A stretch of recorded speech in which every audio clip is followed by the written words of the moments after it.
Taste the Daily. Chennai மயிலாப்பூரில் வழி கேட்டு வந்த 13 வயதுடைய வடமாநில சிறுமிக்கு போலீஸ் பூத் மற்றும் ஜீப்பில் வைத்து பாலியல் தொல்லை அளித்த காவலர். நிர்வாக திறனற்ற ஸ்டாலினின் திமுக ஆட்சியில் வேலியே பயிரை மேய்ந்த கதையாக பெண்கள் மற்றும் சிறுமிகளுக்கு பாதுகாப்பு தர வேண்டிய காவலரே சிறுமிக்கு பாலியல் தொல்லை கொடுத்த அவலம். கடந்த 24ஆம் தேதி சிறுமி காணவில்லை என பெற்றோர் காவல் நிலையத்தில் புகார் அளித்தும் நடவடிக்கை எடுக்காத விடியா அரசின் காவல்துறை. பந்தாரை வாழ வைக்கும் சென்னை என்ற பெயரெடுத்த மாநகரில் வெளி மாநில தொழிலாளியின் குழந்தையை கூட விட்டு வைக்காத திராவிட மாடலின் காமுக காவல்துறை. தமிழகத்தில் போதைப் பொருள் விற்பனையும் சிறுமிகள் வன்புணர்வு சம்பவங்களும் நடைபெறாத நாளே இல்லை என மக்கள் குற்றச்சாட்டு. கடந்த அதிமுக ஆட்சியின் போது ஒரே ஒரு பாலியல் வழக்கிற்காக குரல் கொடுத்தவர்கள் இப்போது எங்கே போனார்கள் என மக்கள் கேள்வி. விருதுநகர் மாவட்டம் ஆமத்தூர் பகுதியில் அரசு பள்ளியில் படித்து வந்த 3 மாணவர்களுக்கு பாலியல் தொல்லை கொடுத்த வியாபாரி போக்சோ சட்டத்தில் சிக்கினார். நிர்வாக திறனற்ற திமுக ஆட்சியில் பெண் குழந்தைகளை தொடர்ந்து சிறுவர்களுக்கும் பாலியல் தொல்லை கொடுக்கும் நபர்கள் மீது கடும் நடவடிக்கை எடுக்க வேண்டும் என மக்கள் வலியுறுத்தல். சென்னை அம்பத்தூர் அடுத்த பட்டறைவாக்கம் ரயில் நிலையத்தில் 18 கிலோ கஞ்சாவுடன் இருவர் சிக்கினர். திமுக ஆட்சியில் கஞ்சா, குட்கா போன்ற போதைப் பொருட்களின் விற்பனை படு ஜோராக நடைபெறுவதாக மக்கள் குற்றச்சாட்டு. கோவை அருகே தமிழ்நாடு அரசு பேருந்தில் கடத்தப்பட்ட 18 கிலோ கஞ்சா சிக்கியது. நிர்வாக திறனற்ற ஸ்டாலினின் திமுக அரசு தமிழ்நாட்டை போதைப் பொருள் விற்பனை கேந்திரமாக மாற்றி வருவதாக குற்றச்சாட்டு. சென்னை பூந்தமல்லி அடுத்த நசரத்பேட்டையில் சூட்கேஸில் 21 கிலோ கஞ்சா கடத்தி வந்த நபர் சிக்கினார். ஸ்டாலினின் ஆட்சியில் கஞ்சா கலாச்சாரம் தலை விரித்தாடுவதாக பொதுமக்கள் குற்றச்சாட்டு.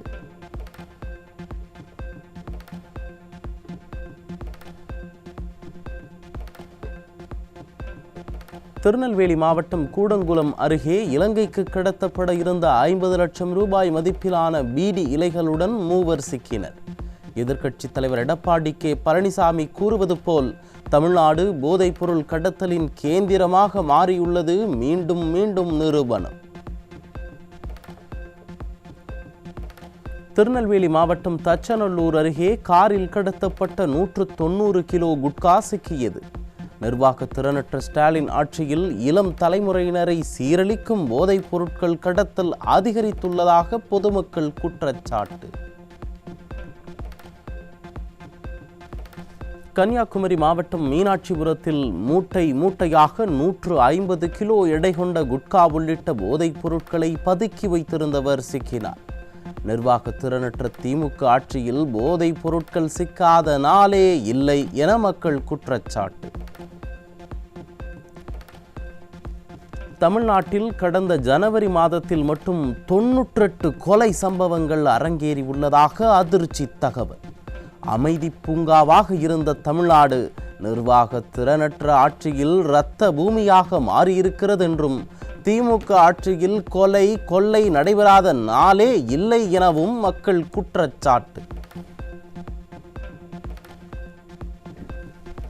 கொலை வழக்கில் பிணையில் வந்த கைதியை புது வழக்குகள் பதிந்து மீண்டும் கைது செய்து ஸ்டாலின் அரசின் ஏவல் துறை அராஜகத்தில் ஈடுபட்டதாக உறவினர்கள் குற்றச்சாட்டு.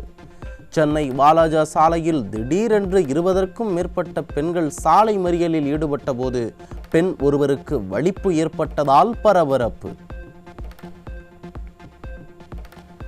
சென்னை உட்பட தமிழ்நாடு முழுவதும் கஞ்சா, மெத்தபெட்டமைன் மற்றும் குட்கா உள்ளிட்ட பல்வேறு விதமான போதைப் பொருள் தங்கு தடையின்றி கிடைத்து வரும் நிலையில் போதைப் பொருள் நடமாட்டத்தை கட்டுப்படுத்த ஆய்வுக் கூட்டத்தை நடத்திய தமிழக டிஜிபி சங்கர் ஜிவா. நிர்வாக திறனற்ற ஸ்டாலின் அரசிற்கு டஃப் கொடுக்கும் விதமாக தமிழக காவல்துறை தலைவரும் ஆலோசனை கூட்டத்தை நடத்தி கணக்கு காட்டுகிறாரா என மக்கள் கேள்வி.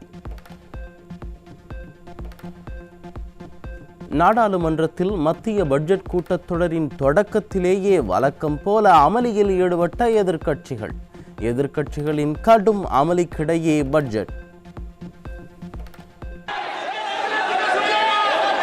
माननीय सदस्यगण, आइटम नंबर 1, बजट के बाद राज्यपाल अभिभाषण में आपको पर्याप्त दूंगा. मेरा आपसे निवेदन है. नहीं 2025-26 மத்திய பட்ஜெட்டில் மூலதன செலவிற்கு 11.2 லட்சம் கோடி ரூபாய் ஒதுக்கீடு. எதிர்பார்த்த அளவிற்கு அதிகமாக இல்லாததால் தொழில் முதலீட்டாளர்கள் அதிருப்தி. Larson and turbo, PNC Infratech, NBCC போன்ற நிறுவனங்களின் பங்குகள் வீழ்ச்சி கண்டுள்ளதால் தொழில் வளர்ச்சி மற்றும் பொருளாதார முன்னேற்றம் பாதிக்கக்கூடும் என கவலை. மத்திய பட்ஜெட்டில் ரயில்வே மற்றும் விமான விபத்துகளுக்கான பாதுகாப்பு நடவடிக்கைகள் குறித்த ஏற்பாடுகள் மற்றும் சாலை போக்குவரத்து காப்பீடு இல்லை. ஒட்டுமொத்தமாக பல துறைகளில் உள்ள முக்கியமான பாதுகாப்பு நலத்திட்டங்கள் மற்றும் பிரச்சனைகளை மத்திய பட்ஜெட் தீர்க்க தவறிவிட்டது. மத்திய பட்ஜெட்டில் கேன்சர் நோய்களுக்கு வரி விலக்கு என விளம்பரம் தேடிய மைனாரிட்டி பாஜக. தமிழகத்தில் முடங்கி போய் உள்ள செங்கல்பட்டு கேன்சர் மருந்து ஆராய்ச்சி நிறுவனத்தை மீண்டும் புத்துணர்ச்சி கொடுத்து ஆராய்ச்சி மற்றும் உற்பத்தியை தொடங்க நிதி ஒதுக்காத அவலம். உயர்கல்வி மற்றும் தொல்பொருள் ஆராய்ச்சி துறைகளை மேம்படுத்துவதற்கான முயற்சிகள் அல்லது ஆராய்ச்சிக்கு நிதி எதுவும் இல்லை. பயிர் பாதுகாப்பு, பேரிடர் தொடர்பான இழப்புகள் அல்லது உற்பத்தி மேம்பாடு ஆகியவற்றின் அடிப்படையில் விவசாயிகளுக்கான ஆதரவை பட்ஜெட்டில் சேர்க்கப்படவில்லை என குற்றச்சாட்டு. இந்தியாவில் சுமார் 806 மாவட்டங்கள் உள்ள நிலையில் 100 மாவட்டங்களுக்கு மட்டும் விவசாய மேம்பாட்டிற்கு புதிய திட்டமா? 100 மாவட்டங்களுக்கு மட்டும் விவசாய மேம்பாட்டிற்கு புதிய திட்டம் என பட்ஜெட்டில் அறிவிக்கப்பட்ட நிலையில் பின்தங்கிய மாவட்டங்கள் மேலும் பின்தங்கிவிடவே வாய்ப்பு என விவசாயிகள் வேதனை. வட மாநிலங்களில் யூரியா தொழிற்சாலை திட்டம் அமைக்கப்படும் என்ற அறிவிப்பால் தென் மாநிலங்கள் புறக்கணிக்கப்படுவதாக விவசாயிகள் வேதனை. வட மாநிலங்களில் யூரியா தொழிற்சாலை அமைந்தால் தென் மாநில விவசாயிகள் அதிக விலைக்கு உரங்கள் வாங்க வேண்டிய நிலை வரும் என்பதால் விவசாயிகள் கவலை. 2016க்கு பின் நிறுவப்பட்ட IIT-களுக்கு திட்டங்களை வகுத்துள்ள மைனாரிட்டி பாஜக அரசு சென்னை IIT-க்கு முக்கியத்துவம் தராதது ஏன்? உலக புகழ்பெற்ற சென்னை IIT கல்வி நிறுவனத்திற்கு எந்த சலுகையும் வழங்காதது தமிழகத்திற்கு பெரிய ஏமாற்றமே. மத்திய பட்ஜெட்டில் வெறும் 12 MPக்களை மட்டும் வைத்துள்ள பீகார் மாநிலத்திற்கான அறிவிப்புகள் மட்டும் தனியாக வெளியிடப்பட்டு வருவது ஏன் என மக்கள் கேள்வி. மைனாரிட்டி பாஜக அரசிற்கு நிதிஷ்குமார் ஆதரவளித்து வருவதால் IIT பாட்னா விரிவாக்கம், புதிய விமான நிலையங்கள் என அம்மாநிலத்திற்கு மட்டும் முக்கியத்துவமா என்றும் கேள்வி. வரும் ஆண்டுகளில் மேலும் 14.82 லட்சம் கோடி ரூபாய் கடன் வாங்க இலக்கு நிர்ணயித்துள்ள மைனாரிட்டி பாஜக அரசு. நாட்டின் மொத்த உள்நாட்டு உற்பத்தி வளர்ச்சியில் நிதி பற்றாக்குறை 4.8% உள்ளதாக அறிவிப்பு. மத்திய பட்ஜெட்டில் வருமான வரி விலக்கு உச்சவரம்பு 7 லட்சத்திலிருந்து 12 லட்சமாக உயர்வு. ஆண்டிற்கு 12 லட்சம் ரூபாய் வரை வருமானம் ஈட்டுபவர்களுக்கு வருமான வரி இல்லை என மத்திய பட்ஜெட்டில் அறிவிப்பு. மத்திய பட்ஜெட்டில் LED திரைக்கான சுங்க வரி 20% உயர்வு. வரி உயர்வால் டிவி, கம்ப்யூட்டர் உள்ளிட்ட மின்சார பொருட்களின் விலையும் உயர்கிறது. மத்திய பட்ஜெட்டில் காப்பீட்டுத் துறையில் 100% அந்நிய முதலீட்டை திறந்துவிட்ட மைனாரிட்டி பாஜக அரசு. மேக் இன் இந்தியா, அகண்ட பாரதம், பாரத் மாதா கி ஜே என கூறும் லட்சணம் இதுதானா என மக்கள் கேள்வி. மருந்து உற்பத்தி மற்றும் மருந்து உற்பத்தியில் தன்னிறைவு குறித்த அறிவிப்பு மத்திய பட்ஜெட்டில் எதுவும் இல்லை. அனைவருக்கும் பொதுவான பாதுகாப்பான மருத்துவம், சுகாதாரமான குடிநீர், சுகாதாரமான காற்று, அத்தியாவசிய கல்வி குறித்த அறிவிப்பு இல்லை என்பது பெருத்த வேதனை என மக்கள் குற்றச்சாட்டு. இந்திய மக்கள் தொகையில் 1 லட்சத்திற்கு மேல் சம்பளம் வாங்குவர்கள் ஒரே 1% முதல் 2% மட்டுமே உள்ளதாக ஆய்வில் தகவல். ஆனால் ஆண்டிற்கு 12 லட்சம் ரூபாய் வரை வருமானம் பெறுபவர்கள் வருமான வரி செலுத்துவதிலிருந்து விலக்கு அளித்து இந்தியா ஒளிர்வது போல மைனாரிட்டி பாஜக அரசு வெற்றி விளம்பரம் தேடுகிறதா என வாடிக்கையாளர்கள் கேள்வி.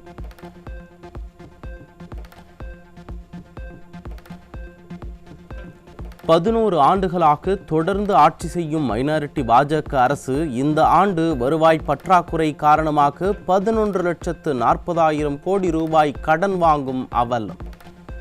வருவாய் பற்றாக்குறையை வைத்துக்கொண்டு வல்லரசாக போகிறோம் என வெற்று விளம்பரம் செய்வதாக பொதுமக்கள் குற்றச்சாட்டு. தமிழ்நாட்டில் பல மாதங்களாக மகாத்மா காந்தி 100 நாள் வேலைவாய்ப்பு திட்டத்தில் பல 100 கோடி ரூபாய் நிலுவையில் உள்ள அவலம். இந்த ஆண்டு நிதிநிலை அறிக்கையில் வெறும் 500 கோடி மட்டுமே உயர்த்தி மைனாரிட்டி பாஜக அரசு தமிழகத்தை வஞ்சித்துள்ளதால் ஏழை எளிய மக்கள் வேதனை. மத்திய பட்ஜெட்டில் விவசாயம் மற்றும் மலைவாழ் மக்களின் மேம்பாட்டிற்கு எந்த அறிவிப்பும் வராதது ஏமாற்றமளிக்கிறது. தாங்கள் விளைவிக்கும் காய்கறிகளுக்கு மத்திய அரசே உரிய விலையை நிர்ணயம் செய்ய வேண்டும் என விவசாயிகள் வலியுறுத்தல். விவசாய நாடு என்று பெருவிதமாக பெருகி இந்த நாட்டிலே விவசாயிகள் மீண்டும் மீண்டும் நசுக்கப்படுகிறார்கள். இதுக்கு ஒரு தீர்வான முடிவு வேண்டும் என்றால் மத்திய அரசு பட்ஜெட்டை எதிர்கால பட்ஜெட்டில் மாற்றி அமைக்க வேண்டும். இன்னைக்கு வெளியான பட்ஜெட்டில் சிறு குறு தொழில், இதுவும் கைத்தொழில், இதுக்கு பட்ஜெட் ஒதுக்காது. எங்களுக்கு மன வேதனை அளிக்குது. அதனால இது கவர்மெண்ட் 2024-25 பொருளாதார பட்ஜெட்டில் தனிநபர் வருமான வரம்பை மட்டும் உயர்த்தியுள்ளதால் இது ஒரு மாயாஜால மற்றும் வார்த்தை ஜாலங்கள் நிறைந்த பட்ஜெட். அதிமுக பொதுச் செயலாளர் எடப்பாடி கே பழனிசாமி குற்றச்சாட்டு. சேலம் மாவட்டம் ஓமலூர் அருகே ஸ்டாலினின் பிங்க் நிற லிப்ஸ்டிக் பூசிய பேருந்து சாலையின் நடுவே நின்றதால் பயணிகள் கடும் அவதி. எழுதாத பேனாவிற்கு சிலை போன்றவற்றிற்கு வீணாக பணத்தை செலவழிக்கும் ஸ்டாலின் அரசிற்கு புதிய பேருந்துகளை வாங்க மனமில்லையா என மக்கள் கேள்வி. கடலூர் மாவட்டம் திட்டக்குடி அருகே நடுவழியில் பழுதாகி நின்ற வருவாய்த்துறை அதிகாரியின் காரை தள்ளி சென்ற பள்ளி மாணவர்கள். அரசு வாகனத்தை பழுதுபார்க்க மாற்று வாகனம் கூட ஏற்பாடு செய்யாமல் மாணவர்களை தள்ளிவிட சொல்வதுதான் திராவிட மாடல் அரசின் அழகா என மக்கள் கடும் கேள்வி.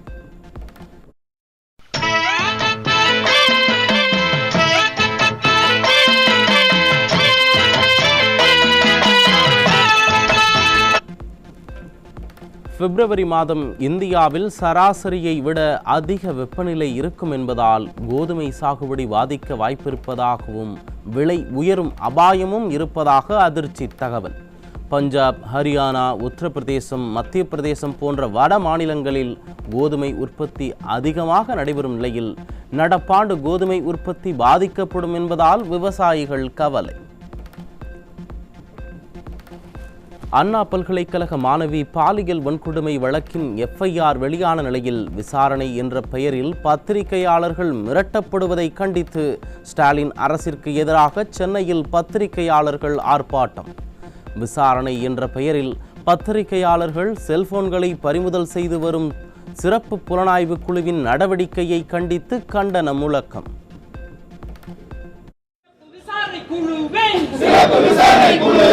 அத்துமீறலை கண்டித்து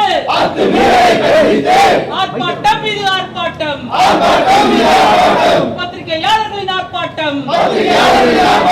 காவல்துறையே SITA விசாரணை என்ற பெயரில் மிரட்டாதே. கும்பகோணம் அரசு கல்லூரியில் இளங்கலை 2ஆம் ஆண்டு பயிலும் மாணவிக்கு கல்லூரியிலேயே குழந்தை பிறந்ததால் அதிர்ச்சி. அரசு கல்லூரிகளில் போதிய விழிப்புணர்வை ஏற்படுத்தாமல் உயர்கல்வித்துறை தூங்கிக் கொண்டிருக்கிறதா என பொதுமக்கள் ஆவேசம். திருப்பூர் மாவட்டம் பல்லடம் அருகே மூட்டை மூட்டையாக மருத்துவ கழிவுகளை பதுக்கி வைக்கப்பட்டிருந்ததால் பொதுமக்கள் அதிர்ச்சி. கேரளாவிலிருந்து கழிவுகள் தமிழ்நாட்டிற்கு தொடர்ந்து அனுப்பப்படும் நிலையில் தமிழ்நாடு என்ன குப்பை தொட்டியா என கேள்வி எழுப்பியுள்ள மக்கள், விடிகா அரசின் ஏவல் துறை மாநில எல்லை பகுதியில் உறங்கிக் கொண்டிருக்கிறதா என கேள்வி. தருமபுரி மாவட்டம் அரூர் அரசு மேல்நிலைப் பள்ளியில் பள்ளி இருந்த மதிய உணவை சாப்பிட்ட மாணவிகளுக்கு வாந்தி மயக்கம். பாதிக்கப்பட்ட மாணவர்களை நேரில் சந்தித்து அரூர் அதிமுக எம்எல்ஏ சம்பத்குமார் ஆறுதல். கருணாநிதியின் கனவு இல்லம் என்ற புதிய திட்டத்திற்கு விழிப்புணர்வு ஏற்படுத்தும் வகையில் ஆவணப்படம் எடுக்க திருட்டு மின்சாரம். மின்கம்பங்களில் முறைகேடாக மின்சாரம் எடுக்கப்பட்டதுடன் அரசு அதிகாரிகளே துணை போனது பொதுமக்கள் மத்தியில் அதிர்ச்சி. கடலூர் மாவட்டம் திட்டக்குடி அருகே தடை செய்யப்பட்ட ஹேண்ட்ஸ் பாக்கெட்டுகளை விற்ற ஒருவர் பிடிபட்டார். குட்கா பொருட்களை விற்பனை செய்யும் மொத்த வியாபாரிகளை விடியா அரசு கைது செய்யுமா என மக்கள் கேள்வி. திருப்பத்தூர் மாவட்டம் ஜோலார்பேட்டையில் தொடர் செல்போன் பறிப்பில் ஈடுபட்ட 2 இளைஞர்கள் சிக்கினர். திமுக ஆட்சியில் சட்டம் ஒழுங்கு சரியில்லாததால் திருட்டு சம்பவங்கள் அதிக அளவில் அரங்கேறுவதாக பொதுமக்கள் குற்றச்சாட்டு. ராணிப்பேட்டை மாவட்டம் அரக்கோணத்தில் இருந்து வெளிமாநிலத்திற்கு 33 மூட்டைகள் ரேஷன் அரிசி கடத்திய 4 பேர் சிக்கினர். செயலற்ற ஸ்டாலின் ஆட்சியில் ஏழை மக்களுக்கு வழங்க வேண்டிய அரிசி கடத்தப்படுவதாக பொதுமக்கள் குற்றச்சாட்டு. கோவை மாவட்டம் கவுண்டம்பாளையம் பகுதியில் கஞ்சா விற்பனை செய்த மகனை கைது செய்த காவல்துறையை கண்டித்து தீக்குளித்த தந்தை. திறனற்ற அரசால் போதை கலாச்சாரம் அதிகரித்துள்ளதாகவும் எதிர்கால சந்ததியினர் சீரழிந்து வருவதாகவும் பொதுமக்கள் ஆவேசம்.